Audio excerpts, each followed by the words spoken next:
that allows us to keep a track of what Iran will do.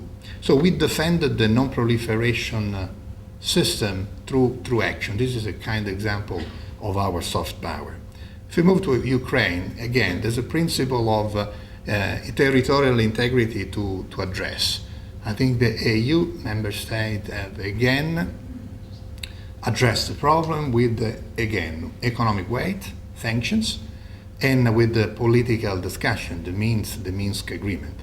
So Russia, or the problem with Ukraine, will be, we believe, can be solved only through political and diplomatic solution. At the same time, we embark in a very comprehensive help to transform and reconstruct Ukraine.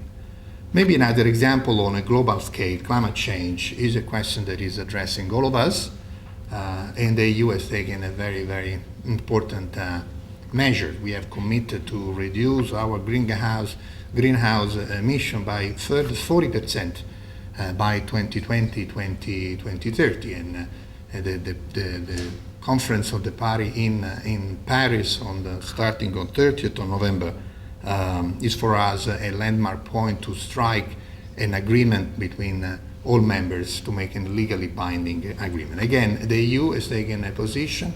We have a robust internal legislation to make these things possible.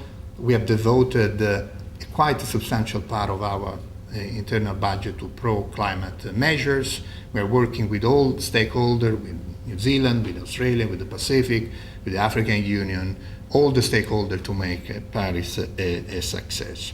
My list can go long. I can only add as last point migration, which might be, of course, the elephant in the room.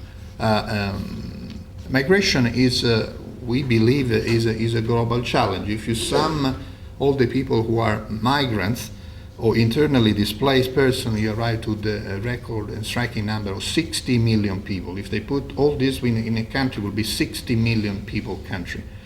And 1/3 live in our neighborhood. 20 million lives around Europe. In the case of Syria, is a striking point. Syria is a country as big, as populated as Australia. It's 22.7 million people. Half of these people is internally displaced, and 5 million of those left already the country since the start of war in 2011. They've been living in Turkey, in Lebanon, in Jordan, and after 3 years of desperation, those people are start fleeing those countries and coming to Europe. I think Europe has stood of its own principles. Has been a very contested debate, you've seen on the newspaper.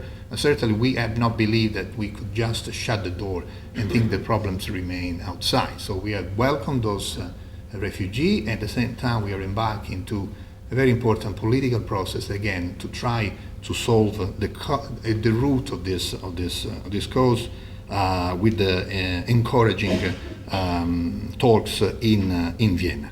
Of course, the world where we live is very, very complex.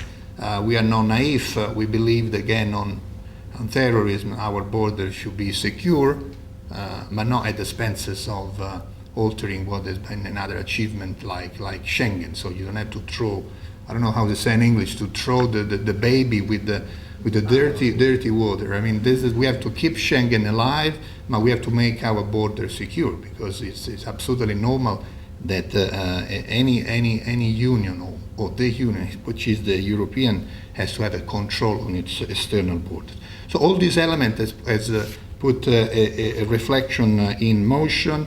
Already the EU is looking what will be its next foreign policy. You might be aware that in Brussels, Federica Mogherini has launched the revision of a new global strategy of the EU. It's not just a piece of paper. It's just the way Europe is no longer we are not living in a simple world. We are living in a very complicated juncture of our international relation. Federica Mogherini believed that we are in a more complex, more connected, and more contested world. That's why an important debate has been launched in Europe. So for those who are interested in in foreign policy, I would recommend to watch this space. It will be a public consultation. It's an important exercise to intercept what will be the new direction and how the EU will respond. We will need to have more flexibility. We have to look at our own leverage, how we can coordinate with others. So I see that my time is off. I will just try to make some conclusion. Again, I believe the EU has remained a successful exercise, has been an important element both inside and outside Europe. Of course, we need to respond to this new crisis, a terrible terrorism case in Europe, migration with the right mix of flexibility, but we should remain standing by our own values, and I'm still confident that we will be succeeding. Thank you.